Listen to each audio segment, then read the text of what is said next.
Hello, everyone. Hi.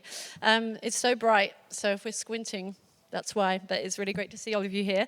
And I'm extremely excited about this panel. So my name's Miriam. I am the Impact and Strategy Editor at The Examination, a non-profit newsroom which investigates preventable health threats driven by industry, essentially how corporations make us sick. But this is a role, this Impact Editor role, was one that I created 6 years ago now at my former workplace, the Bureau of Investigative Journalism, which is a non-profit newsroom in the UK. And it was a new thing at the time, and at that time, you know, we always wanted this to spread, this role to spread, and to see it in more newsrooms. And so it's just personally really lovely and exciting today to have brought now four impact editors from newsrooms around the world together to talk about this role. I think we all feel pretty passionately about the role and why it matters, and obviously quite passionately about impact in journalism, which we will get into. So yeah, these are three brilliant women that I know well, and this was originally going to be just like an informal thing in the garden. That's how it had been pitched. We were just going to be having a chat, but now they've put us on a stage, which is great, but I'm hoping it can still be kind of conversational. And if people have questions while we're speaking, I would love it if you just raise your hand and ask them. You don't have to wait till the end, because we just basically want to have a nice conversation about this role and about impact and how we can all make more of it. Okay, so I will, I'll leave it to you guys to introduce yourselves a bit, I think.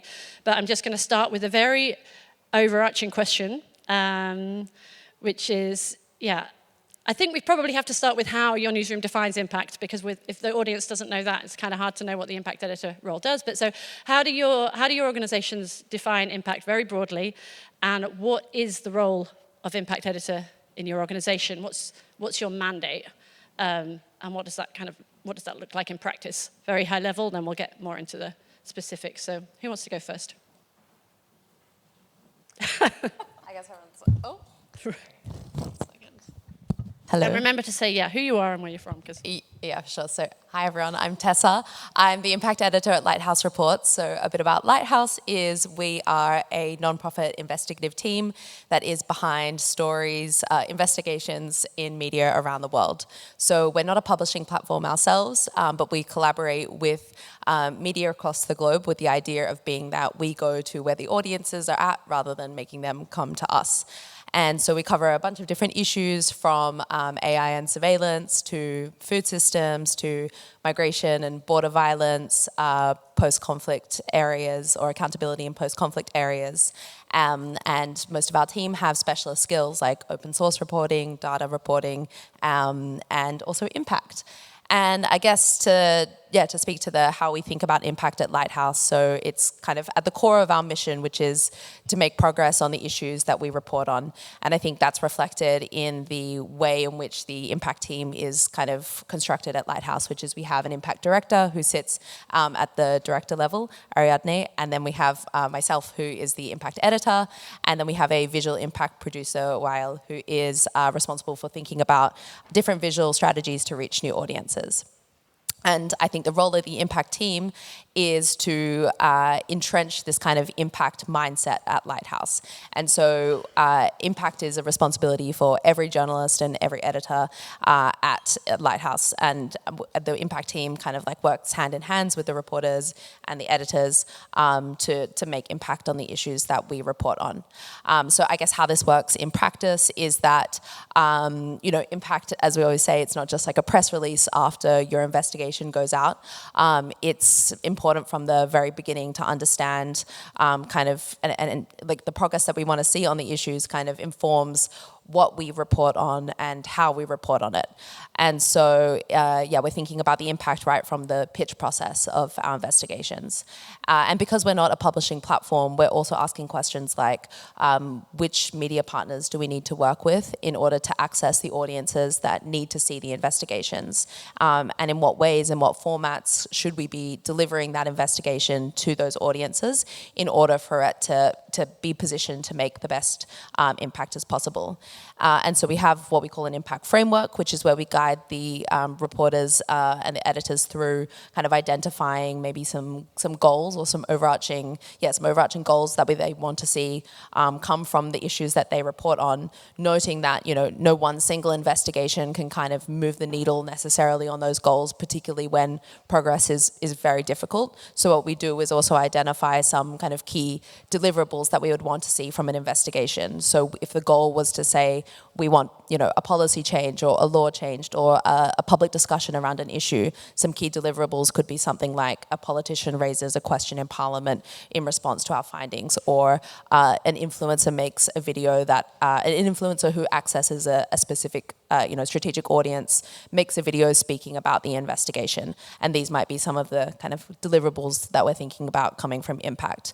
I think the final thing to say here is that, we really see ourselves as kind of being able to play a role in the larger community of people who are advocating for a change on the issue, and journalism is just one of many of those people in that community.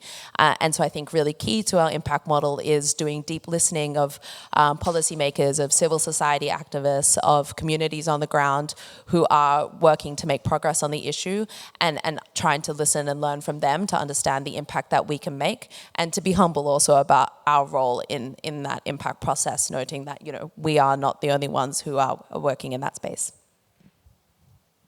Thank you, Tess. Daisy, do you want to go next? I'm really glad to have Daisy here because she's coming from a commercial daily newsroom, which is such a different kind of enterprise than what the others are here are engaged in. So yeah, talk about I'm sure the audience, as I was, is very curious to know, what does an impact editor role look like in a commercial, busy, big daily newsroom? Okay, good afternoon, everybody. My name is Daisy Okoti. I am from the Nation Media Group. We are based in Kenya, but we have a physical presence in Kenya, Uganda, and Tanzania. So we are regional daily newspaper, print, TV, digital. The size is between 501 to 1,000 employees. You see that bracket on LinkedIn? That's how big the news organization is. We cover everything: politics, sports, business, economics, lifestyle, everything, every bit that you can think about, gender, health, everything in between. So I became an impact editor, I think about 3 years ago, like officially. So before that, how I walked into this role was, first of all, because we were having conversations with the partners that the newsroom had. So that then from the newsroom side of things, it's, okay, fine, this is what we are achieving, these are our targets for partners, advertising, and things like that. But then we have different targets for people who are coming in as funders, partners for different bits or for different projects. So then the conversation became, what does impact then look like for you? So that's how I came into this role. But today, as I sit here, the role has evolved. It's now across the entire newsroom. So impact is measured across the entire newsroom. So in my early days as an impact editor, my mandate was quite easy, to tell our partners what we do with their money. It used to be that easy. But my role now as an impact editor, it's to support the newsroom to build audiences in terms of building trust, support the newsroom in having those conversations around sustainability, around, I don't know if I want to call it building the morale of the staff, because impact, as we'll see as we go on with the conversation, is that it plays a very critical role in showing people the power of the work that you do. And that's the most exciting thing about being an impact editor, when you look a reporter in the eye and tell them, oh, your story has made this difference. And you see how excited they become about their work. So for me, that's one of the mandates that I have. I don't know if I'll need to maybe state it in black and white like that. There was a third question. Yeah, like what does the role look like day to day? But that might be many different things. Yeah, and then there's a question about how the newsroom defines impact. Yes. So impact for us is any evidence that your journalism did what it said it would do. It had any impact at all. It had any effect. So for example, if you're doing a story about a hospital where there are no facilities, where people are not being treated because beds are broken, doctors are on strikes and things like that, and you're holding people to account and you're saying there's a healthcare system, but then the minister or the CS, whoever it is, has not done what they're supposed to do to build this. The effect of that story is, for example, the cabinet secretary coming forward to say, we will do ABCD to make sure this is done. So impact is any evidence that your journalism had an effect. So then there's a whole framework, maybe I'll not go into that, there's a whole framework of then now measuring that, but it's really evidence that journalism did something. That's how we define impact. I'm glad you put it like that, because I personally just think of impact as being journalism just doing its job, right? It doesn't even have to mean, when I started out, I guess I thought about it as we've changed this or we've changed that, and certainly, obviously, the traditional gold standard of journalistic impact has been a policy change or a law change, but I've really moved away from thinking of journalism, of impact as change. Even it's journalism doing its job, as in journalism having an effect. You know, we're all very happy to say that journalism holds power to account, protects democracy, informs and equips citizens, right? But just in today's world, I think if you just sort of sit back and do your journalism and kind of just hope that those things will happen, they might happen or they might not, but if you're intentional and strategic about thinking, you know, how is our journalism useful and how can it do all those things effectively, you're strategic and intentional about it, then the power of your journalism to do its job properly is so greatly amplified. So I guess that's in a nutshell for me how I see the role. It's not, you know, impact isn't we change this, impact is our journalism was useful, you know, genuinely useful and actively used. When we get onto measurement, those are kind of things you can measure, but you know, it's still obviously very broad, but so I'm using my moderator's privilege just to become a speaker now, aren't I? But yeah, I'll let you answer the question, Janine. Sorry, I jumped in. Yeah. No Tell problem. us about the impact editor at TNH. Yeah, thank you, Miriam. Hi, everyone. I'm Janine. I am the impact editor at the New Humanitarian. We are a nonprofit, mission-driven newsroom that reports from the heart of crises around the world. And so we really specifically focus on some of the most depressing parts of the news, so that makes the job really fun. For the New Humanitarian, we've had this role for just over a year now, and while this is the first time we've had the impact editor, we actually had an impact framework that existed when I came into this job. And we work through 4 pillars. They sound very boring, but they make my job very flexible. They're informing policymakers, holding the sector to account, raising awareness of forgotten crises, and platforming the voices of marginalized communities. That sounds broad, but that actually makes my job really fun because some of the work that we do can be like one-off reporting pieces. I mentioned the example yesterday, like we could be doing a story on water rights in Madagascar, and the next day we could be doing an entire series on slam poets in the Eastern DRC, and that could be like a really big reporting piece. And so for some of those bigger things that we do, we have impact goals that we set ourselves, but I have the freedom to define those myself, which is very fun and very intimidating. And so the way that it kind of looks like for us at the New Humanitarian, we're a really small team. We're about 30 people around the world with like 18-ish editors, maybe, not more. And we sit down at the beginning of a project, and then we kind of talk about what's the goal that we're trying to achieve with it. We set ourselves some rough ideas, and then I go off and I write off an impact strategy and kind of try to operationalize that. And that could be very different things. We've done recently a participatory journalism project with people who are displaced in Lebanon as a result of the Israeli bombardments, and we ended up turning that into a play in Beirut, which just happened a few weeks ago. And it was sold out. There was not a dry eye in the house. There was grown men crying, which to me, I never thought it would be part of like a theater performance production ever. But it was participatory in the self that the audience who was there at the play actually got pulled into telling their own stories of displacement. And so you can actually find really unique ways for the audience to connect with what originally is a journalistic product. But then we also do other forms of like investigations. We just did one on Again, to refer to what's going on in Gaza, there's an investigation we launched on aid seekers being killed while seeking aid in Palestine. And one of the impact products that we launched was a brief specifically for the IHL community. So it's like a 2-pager that really uses their own legalese language so that they can access the entire investigation, for example, but they can also access it through their own specific language and for their own needs. To be determined if that works. We'll find out in a couple of weeks, I think. But yeah, that's kind of a bit of an overview. Nice. I think what my lovely panelists have shown very well there is something I wanted to highlight, which is the editor part of this title. Right? There's been increasing amounts of impact roles in newsrooms around the world developing in recent years, but you still do often, they tend to usually be in the sort of tracking and measuring side of things, which is great and important. But this, what I always like to say is this is the editor, or this is an editorial role. You know, it's a role sitting inside editorial, helping to shape and direct the editorial strategy, to design the journalism to be impactful, just as much as sort of measuring the impact that happens to occur.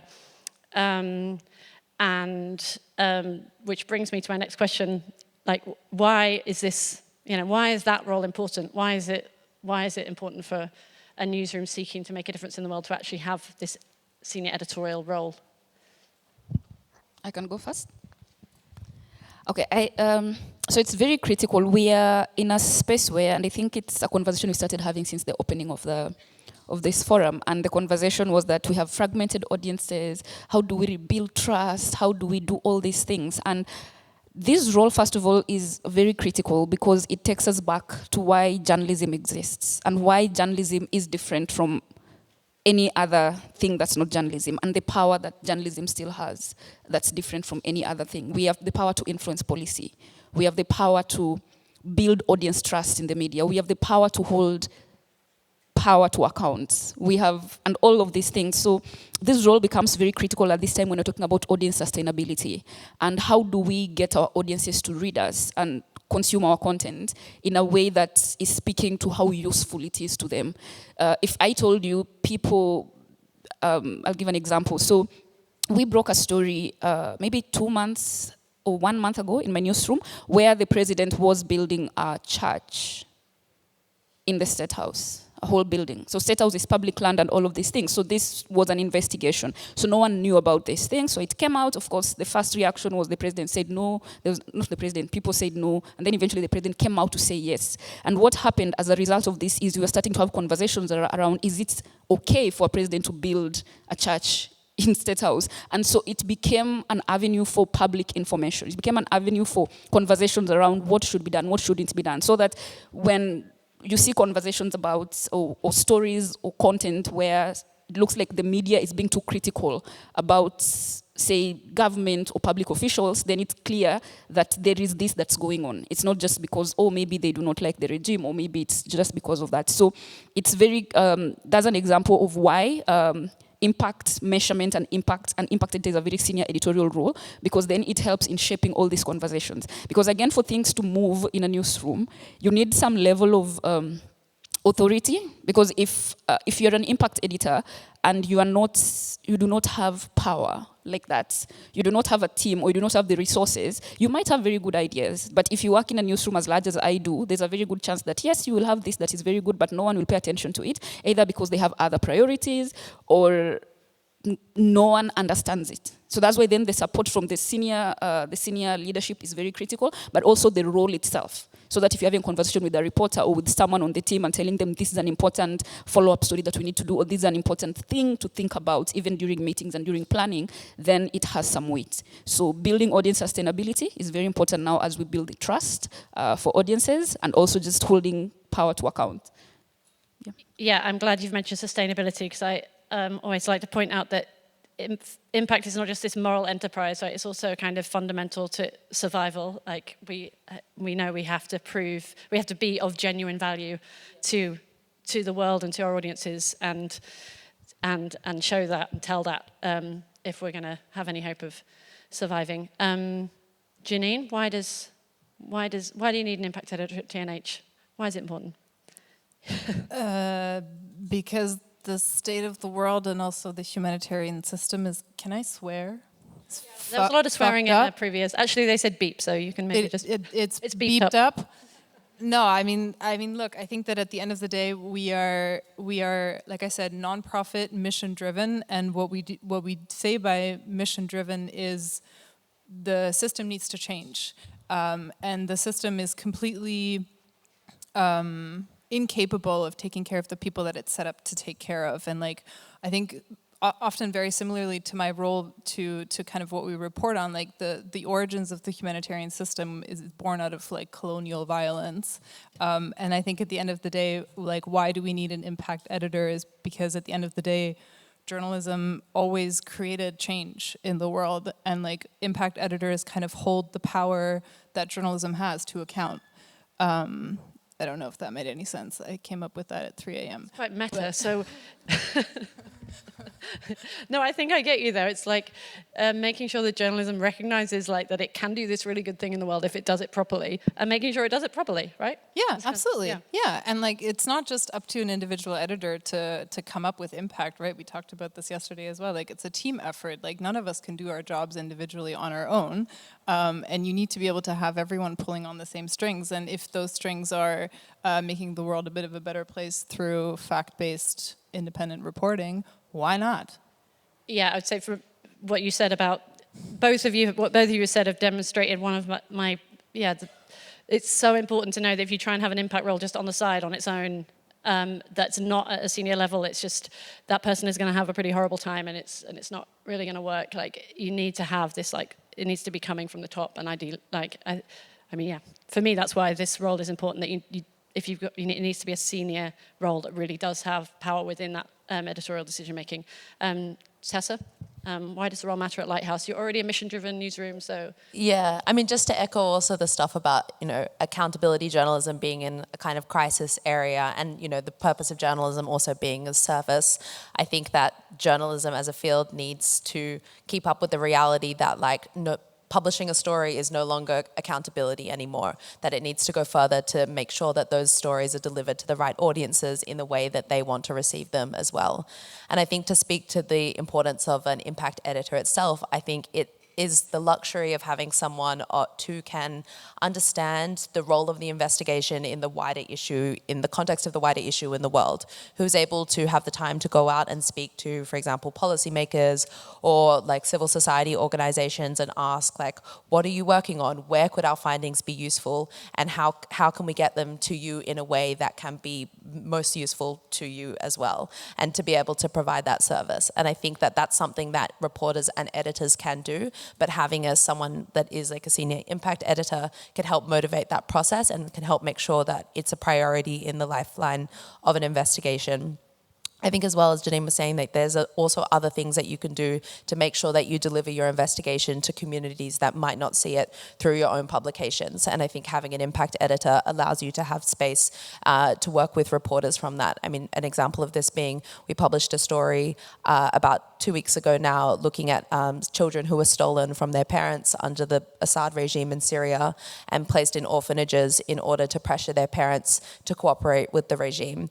And the orphanage that took the majority of those children was a European organization called SOS Children's Village. And throughout this investigation, we were in touch, the reporting team was in touch with about 40 different families who were either still searching for their children or who had been reunited with their children and were looking for justice and compensation for what had happened to them. And I think that journalists are in a really unique position because, you're not only in touch with the families as sources, but you're also in touch with, for example, in this instance, the UN International Institute for Missing People, whose mandate it is to reconnect missing families. We're also in touch with NGOs whose role it is to provide service and help to families who are looking for missing people. We're also in touch with lawyers who are trying to make justice and compensation cases against the government, against SOS Children's Village. And we saw our role there as journalists as not just to deliver the story to the families, but but also to use our position and our connections that we had in a way that could benefit the families. So at the end, the community who is directly affected, which is the families themselves, are not just providing us their stories, they're also benefiting from the journalism that we were able to do as well. So in the end, we invited all of the families to a WhatsApp chat because most of the families were using WhatsApp as a means of communication. And we connected them with the UNIIMP, the lawyers, the NGOs, and also to psychologists that could provide them with support.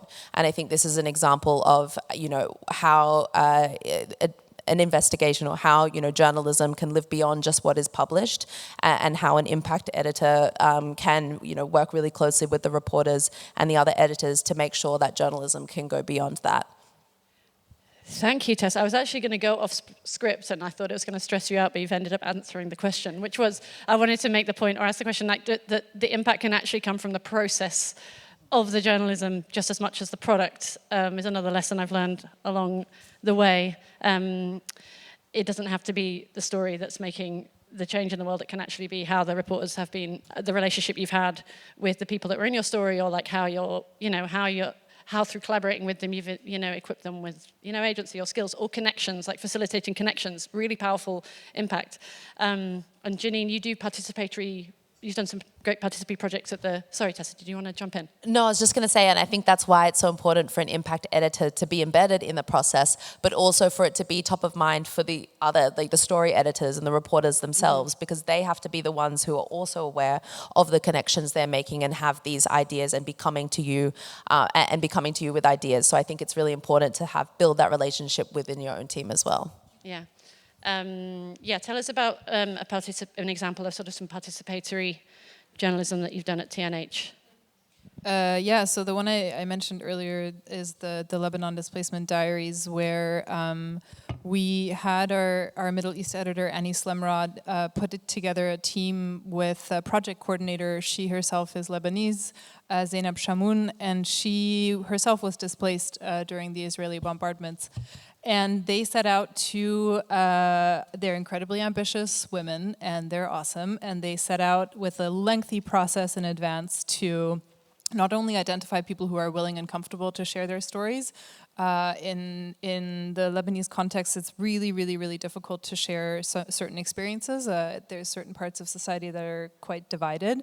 And so they actually worked with a trauma specialist to prior to doing any of the interviews to figure out how to ask the right questions in the right way, how to approach people, and how to ensure that they're along the way giving full and informed consent, whether they want to participate or not. And they ended up sharing stories of 10 individuals from across genders, race, religion, and also migration backgrounds. And this is a very powerful project that for me was kind of one of the most exciting things to work on ever. Not only because it turned into a theater performance, but also because the feedback from the people who actually shared their stories and the family members of the people that shared their stories was absolutely incredible. It's super valuable to have a project coordinator who's also from that context herself. She can share the stories through her own channels. She has a lot of connections in that community. And so also when we're talking about like impact, like tracking and after publication, it's super valuable to have someone who's actually in that community, because they're the ones who are having the conversations in a coffee shop, or they're the ones who are having feedback given from the family members who that would never really reach me, right? I can't spend my time, I don't speak Arabic or Lebanese dialect to track down all of these individuals and ask them, what did you think of this project? Or there's a feedback from one of the father of one of the participants, and he was like, I cried and I've never cried before. That's not something that you get just with this formal information collecting mechanisms that we have for impact editors. And at the end of the day, it turns into a beautiful project that could possibly turn into something else. You never know, right? But the fact that it's participatory means that they are the owners of their own story, and they can make it travel the way that they want to, which I think is really, really important also for, not just for impact, but for humans. Yeah, and that's the kind of impact that's really lasting, right? We definitely want the policy change and the law change, and we will celebrate that. But unless you're also sort of doing journalism in such a way that you're trying to shift power, then you're not actually changing the systems that enable these injustices that you're reporting on to rise in the first place. The policy can the policy can be changed by the next government, or, you know, Mr. Bad Guy can be replaced by Deputy Bad Guy, and, you know, whereas if you're actually sort of equipping communities on the ground with more power or an agency, then that's something that lasts. Okay, so this first question I always get when I do talks or sessions on impact, we're talking about policy change, we're talking about the change we want to see on the issues we cover, we're talking about shifting power. Isn't this activism? This sounds a lot like activism. We're journalists, we're activists, it's not our, no, we're journalists, we're not activists, it's not our job to make change happen. We're here to gather the truth, put the truth out there. What happens to it is nothing to do with us. Daisy? Okay, so one of the things that probably I would like to circle us back to is reminding us that impact in journalism has always existed. I think maybe we just didn't call it, we didn't have an impact editor or whatever, but we always had impact. And one of the things, even as a newsroom, we started paying attention to what we call offline impacts, is the fact that we realized we were underreporting ourselves, we were underreporting the impact, the power of our work, because then we were just focusing on numbers and all of these things. But the fact that, and I'm sure we had it when guys were receiving the Impact Awards yesterday, they're saying, oh, after we did this story, and whatever happened after their story was published was a really big deal for them. So that should tell you, your newsroom doesn't need to have an impact editor for you to have impact. There's a good chance impact is already going on. There is a good chance you did a story that led to someone getting fired from a role that they were not doing very well, and you didn't have an impact. You are just doing your job as journalist. So when is it activism and when is it journalism? I think it's journalism when it works within the framework of the ethics of journalistic practice. What happens after that takes a life of its own. But as long as you are operating within the descriptions of a journalist, you give a fair chance, you are objective, you are accurate, you are truthful, you are whatever it is, whatever happens, the outcome, for me, I wouldn't worry too much. And I think I was having a reflection yesterday, and the question for me was, if I was a reporter and I'm going out to cover, and this is actually a real story. Someone in my newsroom had a story where I think 4 sisters had been abused by their father for 10 years, their biological father. And so my reflection was, when you're doing this story as a journalist, don't you really want this guy to be arrested? Like, are you being neutral? You're just doing the story, and then so yeah, it's still important that as a journalist you are sticking to the roles of to the ethos of the practice, and you cannot really control. And that's why we have different types of impacts. There are those impacts from stories that we do not even expect, but then they come through. So that's where I would leave it. Tessa, setting your policy changes that you're interested in achieving, are you activists at Lighthouse? Yeah, I mean, I think that there's like a notion that journalism can be some objective truth, which I feel like is just not true. And I think that maybe journalists feel uncomfortable with the idea that they should be able to articulate what the change is that needs to come from their reporting. And potentially that isn't their role. That is the role of an activist or a change maker, to be able to articulate and identify what the change is. And I think that to understand, there is a separation in those roles, but that's not to say that you shouldn't work together, or that journalism shouldn't be able to provide the findings of which activists can then create that change. And I think it's all about working in coalition and working together, and I think that's the role that it can play together. And I think ultimately as well, there is a little bit of as Daisy was saying, journalists get excited when their stories have impact and when their stories have change. And I think potentially there is a little discomfort in the process of trying to identify that change. And maybe that discomfort comes from, it's not traditionally something that journalists are taught how to do when they go to journalism school or as part of their career. And yes, maybe you're not the correct person to identify what that change could be, but there is always somebody that you could ask. And I think that goes back to the working in coalition with people who are responsible for being able to identify what that change could be, or being able to let you know the avenues about how that change could arrive. So, yeah. I would like to Yeah, just to say, to add something to what you said about journalism, journalists and all of that, I think the other thing that's also important for us, like even if as a newsroom, because we are a very large newsroom, we might not have the space to work throughout and find out, okay, fine, this is the impact that we are targeting as a newsroom and things like that. But in the pitching process, and I'm sure it happens across newsrooms, where you ask someone, why are you doing this story? And right there is where the impact conversation starts. And you start to realize that the decision that even when, I think we were watching a very nice, the video by Yojo, there was a session, and we had all these young people speaking about why they believe so much in journalism. That is where it is at. They're all up to impact. Yeah, I'm glad you said that, because when I very first took up this role, 2019, the Bureau of Investigative Journalism, already a mission-driven newsroom, but there was kind of like, whoa, oh, okay, what's happening? Are we going to just only do a story if it's going to have this impact, and are you going to make us all activists? And so the way I started was I just did an all-staff session, and we sat down, and I asked everybody, why did you become a journalist? Why are you doing journalism? And they all said, obviously, some version of it, to hold power to account, to make a difference in the world. And that's it.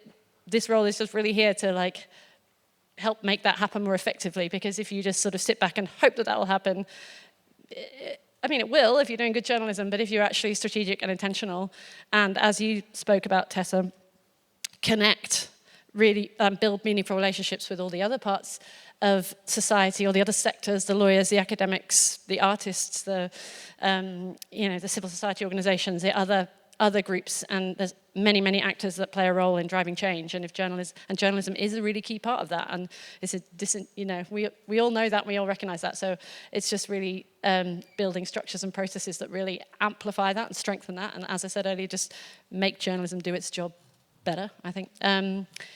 What do you get the activism accusation? You might get that anyway, I guess, at TNH generally, like people accusing you of. If anybody's interested in more on this question, we did a session on the weaponization of activism, impact versus activism at Perugia, which you can still see online. But yeah, I'm interested to hear by the way. Your take on that, Janine. Of course, yes. We work in the humanitarian space, and we started using the term genocide, for example, a few months ago as well. And we had a lot of people write back to us, and they were like, I no longer want to read you because you are now no longer an independent source of information for me. But I don't know, I come from a research background, and this notion of objectivity, whether it's scientific objectivity or journalism, is historically very contingent, and it's bound up in a very white understanding of the world. And I say this as the person I present to you as, so I find that important to mention. And so I think that the pretending that there's this only one version of journalism which is objective and neutral is in itself kind of, it's like a colonial gesture to me, and so I think that it's actually deeply inappropriate for me to call any journalism objective, because it's not. Do you want to add? I was just going to say, 100% that. The reason I did the panel at Perugia was actually because over the years, you always see this anxiety, this hang on, we're going to be activists. No. It's always, that level of anxiety rises and rises, the more legacy and the more establishment and global minority the publication in question is, right? Whereas you just don't get that anxiety really in other contexts where power is very different. And where maybe even by just, being a journalist is sort of an act of activism in and of itself. In an authoritarian state, for instance. Anyway, so it just resonated with me. Yeah, no, I totally agree. And I think that the kind of, for me, the difference there is just whether you acknowledge it and take responsibility for it. And we all have biases, we all have perspectives, we all come from certain backgrounds, and with class, gender, race, whatever. I think it's just important to acknowledge it and to take responsibility for it. And that really doesn't take a lot, but sometimes it really takes a lot for some people to do that. I wrote out a whole rant. I'm just going to spare you the worst parts. Just one more thing maybe to say, that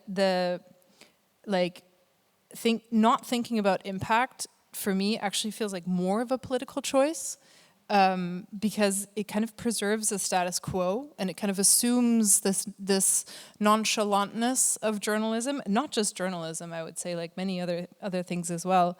And so it preserves the status quo that at the end of the day, journalism speaks about a community, but never to them and with them. And I think that sucks. If any of the audience is interested in, Shirish Kulkarni, who's like an amazing voice in this whole sphere, talks about status quo journalism amazingly. He's brilliant. So look up his work.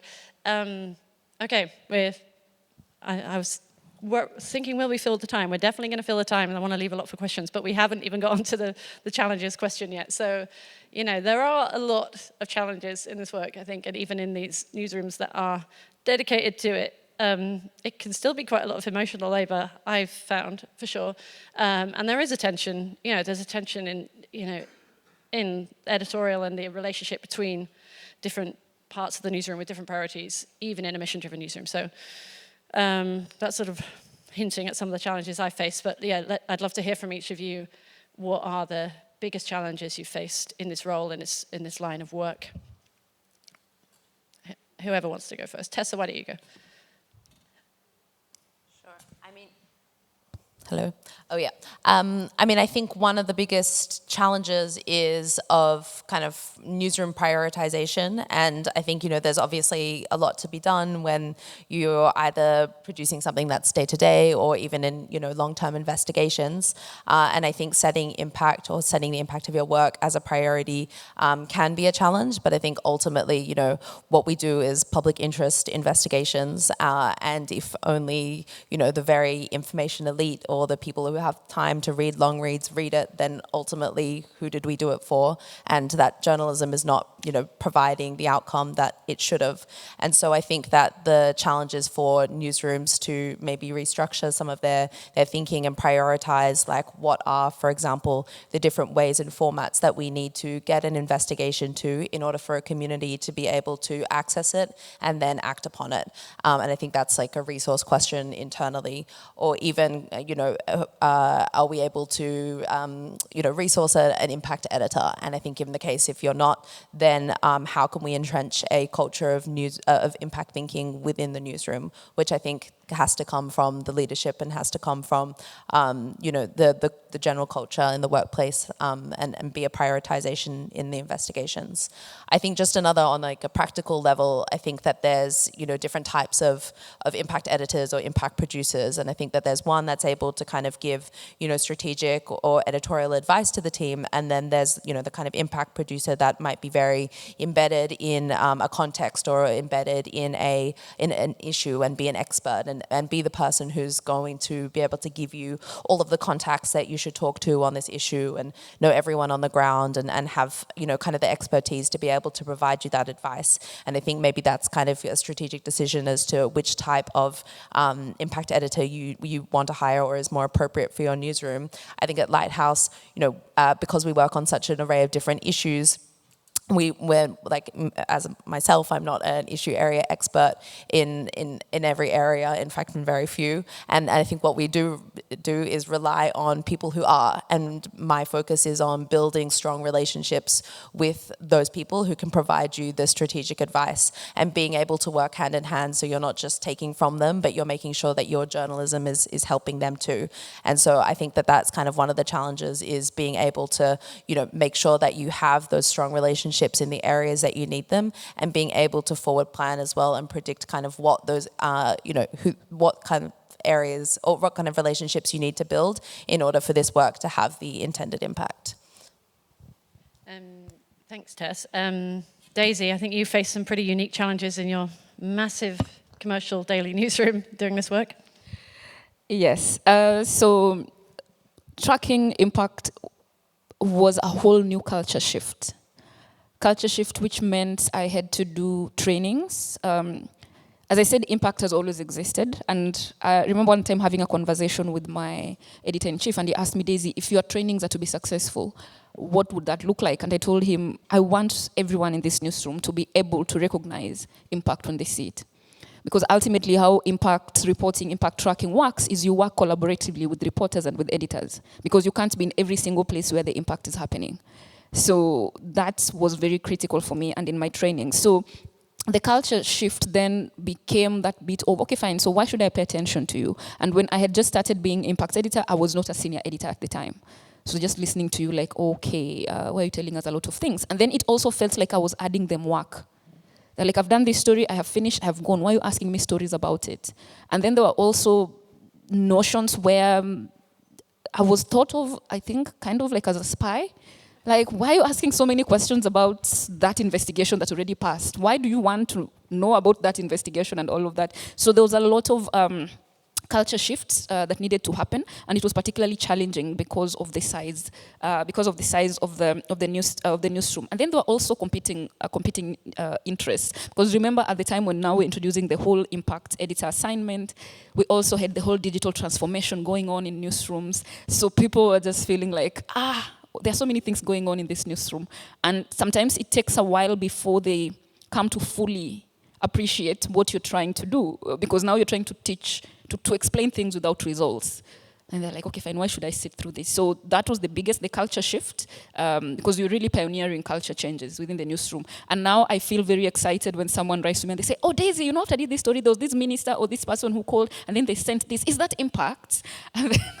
And then we have these long conversations. And I've realized now I've moved to, of course, now I can't afford to sit down with big groups. Now we have this moment where I have one-on-one interactions with reporters when they come to me, and now I walk them through what impact is, what it means for them, and the more they understand, and I would say I'm in a good place now, the more they understand, the better it becomes to do the work, because you have to do it with them. You can't do it alone.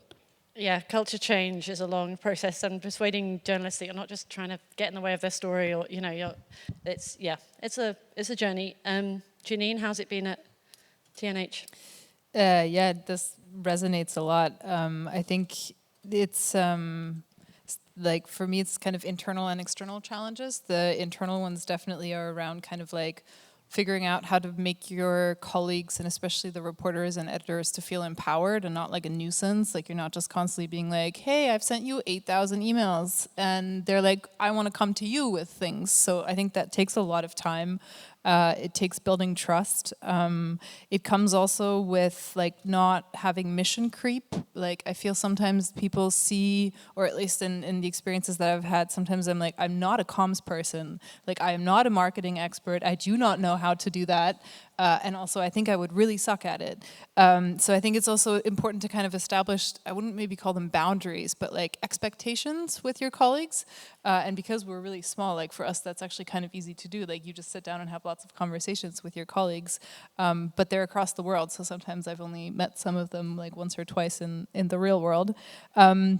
And then I think another challenge internally is kind of building up feedback loops. I think, again, that goes back to building trust. So like kind of evaluating what worked and what didn't also means that you have to trust each other enough that if you give kind of like critical feedback or say, oh, maybe this didn't work so well, sometimes it feels like you can step on the editor's toe because it was a choice they made within the story or something like that. So I think that's kind of hard to navigate. And just one to mention on the outside one, this was said by my CEO a few months ago. So one of our key impact pillars is informing policymakers. And he was like, it is no longer enough to inform policymakers. They are informed. They are making the wrong choices. And so being an impact editor also comes with all kinds of challenges around the external political environment that we live in, where you are giving them all the information they need, and they still make the wrong choices, and you have like little to no control over that at all. There were more questions, but look at the clock ticking down. I want to make, so let's open it up. If people don't have questions, we can quite happily keep chatting. But okay, I already see a lot. Let's go. Hi. Hello. We live in the age of data, and I want to ask you, having the example of NGOs globally, that we have KPI factors for their social or environmental impact. How do you measure your own impact, and where do you address that impact to? Thank you. Okay, we could do a whole session, right, on measuring impact. So this is your chance to sum up in a line. What are the KPIs? What are you measuring? What are you tracking? But we cannot spend more than like 2 minutes each, okay? Tessa, you go, because you've been tracking it longest, I reckon. Oh, no, actually, Daisy, anyway, you go. I can quickly go first. Okay, so because Lighthouse is not a platform, we're not really concerned with the kind of quantitative impact, so we don't look at things like reach. And I think also they're kind of not necessarily, things like reach or engagement aren't necessarily indicative of what impact could be, because the goal is not necessarily just to get as many eyeballs as possible on the piece. The goal is to create progress and to create tangible change. So most of our impact tracking is looking at qualitative measures, and those measures are set by a framework that we have. So we understand, for example, as Daisy was saying, related to the audience that you're trying to target. For example, if that audience be like policymakers or the industry or experts, then what are the kind of like tangible changes that you saw come out of that, noting that there's going to be many steps towards that. So for example, if the ultimate goal is to be a policy change, the first thing you might want to track is a politician responded and said that that finding was useful for them and they were able to raise it in a discussion, or they were able to raise a question to Parliament, or there is a bill being drafted based on those findings. And these are some of the things that we would track. I think on maybe more the public discussion side, you're looking at kind of understanding, is there an increase in use of a certain terminology that you're reporting uncovered? Are there other influential voices that are now discussing an issue where that issue was not being spoken about before? So it's more looking at these qualitative metrics rather than just, kind of reach or overall engagement. Daisy, how do you track, and do you have specific KPIs, like as in this many people need to respond, or Okay, so I was scribbling very fast because that's the only way. That's the only way. So the things we measure include output, conventional metrics, we measure reach, we measure offline impacts, we measure decision maker impacts, we measure influencer impacts. There was a question about who is this addressed to. So it's addressed to partners, it's addressed to the board of my organization, it's addressed to potential funders, and it's addressed to commercial potential advertisers and things like that, because then we've moved beyond impact just being a good to have, like this moral cool thing that you do, to actually being a business imperative. So I could expound on all this, but that's the whole session. Miriam won't give me time. This is good speed, go on. We also don't look at quantitative indicators. We are donor funded, and most of those donors don't care, and we don't really care. On our website as well, also sometimes we have stories that have like 100 clicks, and we have the most incredible qualitative feedback from those people or people who've read the story. So we don't care. Wow. Okay, we care. I get that we care at the examination, but we're measuring qualitative and quantitative. But in a nutshell, I guess you can't quantify social change really. Like, you can't. It's tangible and non-linear, but you can count things that indicate that your journalism is contributing to social change, as in policy makers citing it, or communities mobilizing, using it, or or advocacy groups' work being strengthened and having it in their, in a lobbying that they've done with the car industry or whatever. There's lots of things you can count that are indicators of the journalism, contributing to change. While you can't actually. If my boss listens, we do care. I was just joking. No, but it's on its own. It's not a measure of anything, really, is it? You need to, Okay, next question. You choose, because it's just I can't choose any. I'll go to the. Hey, do you guys, I'm Philip Jacobson from MangaBit. Do you guys publish stories on your impact, or is it mainly packaged up for internal consumption or for donors and the like? We definitely do, and often that is, it's kind of part of the reporting. If you're reporting on an issue, right, and you've done this big investigation, and then all this stuff happens, but you don't bother reporting on it, then you've just like left the story behind. And I think it is important in terms of building trust, and if you want to be serving your audiences, you also want to be showing them and telling them when good stuff is happening. And lots of research shows that audiences really respond and engage to solutions or to stories where you see that something's actually changing. So and we also at the bureau. I mean, we haven't done this yet in the examination, but we also like to write about how we're doing stuff, because I think that's how we're doing journalism differently, how we worked with the community to do this, that, the other, to again kind of show people more, just building more of a relationship and showing why we're doing what we're doing in the world and why that matters, but also hopefully useful and inspirational to other newsrooms out there. Daisy, do you write? A lot of what you do write is the stories about the impact and going back to the reporters to work with them on that. So we don't always do stories after impact has been done. Is that what he's asking for? Always do stories about the impact as well as the Yes, we do, but that's on a case by case. Now that becomes the call of the impact editor, so that then I'm able to say, oh, this one. So sometimes actually the impact is published as a follow-up story. So that you're saying Nation.Africa published a story about State House building a church on State House land. Following that story and all of this, so depending on the magnitude of the story, then we might commission a follow-up impact story. Yeah, but it's not all the time. So sometimes we just document impact as impact. Let's go, because I just know there's so many questions. I'm watching the red clock clicking down, so let's go to someone else. Yeah, at the back. Hi, thank you for the panel. I work for the Bristol Cable, which is a local news cooperative. Yeah, I know Liz very well. Yeah, and actually we used the Bureau's impact framework quite a lot. We're trying to embed that more in our editorial processes. I had kind of two questions. At the Cable, we used to sometimes, because we are owned and run by our members, we'd sometimes ask members to vote on campaigns that they wanted us to run. I think our most successful example was about the use of bailiffs by the council to collect council tax debt, and it was a very aggressive use of bailiffs. And through that campaign, Boot Out Bailiffs, and all the stories that came out of it, the council changed their decision. So I guess and we used to run those campaigns kind of before we thought about that in terms of impact. I guess I wondered what you thought about that strategy of starting with a campaign first and then having the reporting come second, or do you think that is actually a step too far into the activist line? And the other question was, as an impact editor, do you also see part of your role as foreseeing potential negative impacts and mitigating that? Thanks. Yeah, the campaigning one, I feel it's quite a UK sort of specific question, because the UK, I mean, maybe there are other countries as well, but the UK has this long history of campaigning journalism, even in the, in the big newspapers, right?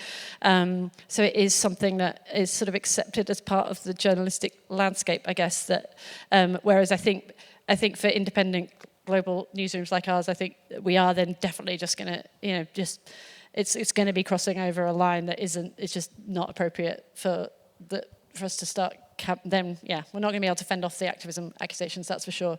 I don't know, yeah, does anybody want to comment before we get to the next one? Yeah, I think, I mean, there's a good example. There's Documented in New York, who are a newsroom built for migrant communities across New York, and they frequently ask the communities what they want to see reported. And I don't think it necessarily crosses a line. It's just understanding that the service you're providing for your audience is the service that they want.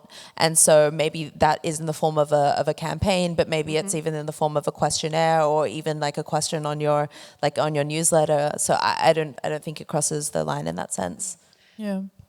So just to add, I think it also depends on the mission of the newsroom, right? And I think especially for us, we're global and very, very, very international. So it's really, really like what is local to us is really different for a different newsroom. And just on the negative impact, it reminded me of a story. We did an investigation around forced sterilization of women in camps in Bangladesh. It was Rohingya women, and it was picked up by like all of the Christian right-wing, whatever, American wackos, and like you have no ownership over that at the end of the day, right? And they're like, okay, this is exactly why we don't push for the right to choose what happens over your own body. And the editor itself, he was horrified, but what can you do? Yeah, and I would say that just 101 of any reporting where you're working with vulnerable sources or with communities, if you're not thinking extremely carefully about potential negative impacts on your sources, then you're not meeting any journalistic standards whatsoever. So yeah, I'd say you absolutely have to think about that, and that's not an impact editor role. That is, any editor's role. You have to, and reporter's role. You have to think about that. To say that if it doesn't harm the sources or the people in the story, and it just kind of builds a narrative around people who are trying to lobby for their own things, that's one thing, right? But if it harms the people in the story, then that's another thing. Next question, over here.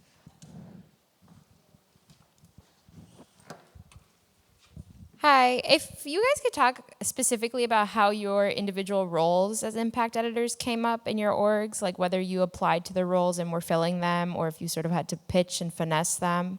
but any advice you have for getting an impact editor role as like a full-time job with benefits, I think would be really beneficial. Well, yeah, I mean, I did, at the examination, I pitched it. I saw this newsroom was being created, mission-driven newsroom. I'd been doing it at the Bureau, and I went to the executive director and said, you should have an impact editor role, and persuaded him to make one. So it can be done, apparently, but maybe I was probably very lucky. You can probably speak to, the origins of the impact editor role at the... I mean, you started as impact producer, right? And then So my boss started as an impact editor and then moved to the director role, and I started as an impact producer, but we didn't really have anyone that kind of left like a bit of a vacuum at the editorial level. But ultimately the impact role, as we've kind of spoken about for the last hour, isn't kind of an editorial position, and it needs to have that form of seniority, so then I moved up into that role.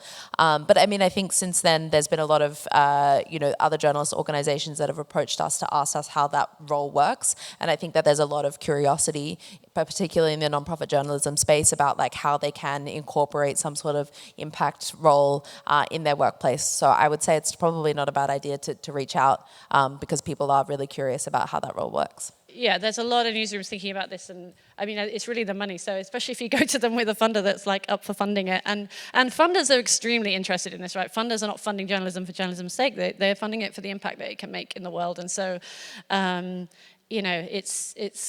it's an interesting and appealing conversation for funders, I think. But then again, the funding landscape right now is just, well, let's not even get into that. Janine, how did the role come about? How can someone, get a full-time with benefits job as an impact editor? I started off as an intern that was unpaid. That's how I started. I was in the external relations team. I had finished my PhD like a year before that, and I'd worked on, my PhD was on security management and humanitarian action, and I didn't know what I wanted to do, and I started in the external relations team, and I was like, this is not for me. And then this position opened up, and I'm like, that's exactly what I want to do. And I was like, I'm never going to get hired. I don't have any experience in journalism, and here I am. So there you go. Daisy, go, and then I'm going to tell people how they can stay in touch. If you want to be an impact editor in a newsroom, I think it might be a good idea to be a journalist first. I think that saved me. Well, not if you're Janine. Yeah, well, actually, I was a political campaigner, so not a journalist as well. Yeah, so for me, that's where it started, and perhaps that gave me a bit more appreciation of the layers. When I was trying to get journalists to understand what I'm trying to do, if I had not been a journalist, there would have been a clash. There would have been trouble. I'd say it's definitely an advantage for me. I was a very traditional route. We're out of time, but we are very, very easy to talk to, so please come and ask us questions after the session. And also, as I mentioned earlier, I convene with my former workplace, the Bureau of Investigative Journalism. We convene a network of people that are either working in impact roles or interested in impact roles, constructive journalism, audience engagement, solutions journalism. There's lots of different names for journalism doing more good in the world. And we meet online, and we get good speakers, and we chat and we talk. So if anybody's interested in being part of that network and continuing these conversations, then just come and give me your email address. And I'm sorry we ran out of time. We should have left more time for questions, but yeah. Thank you.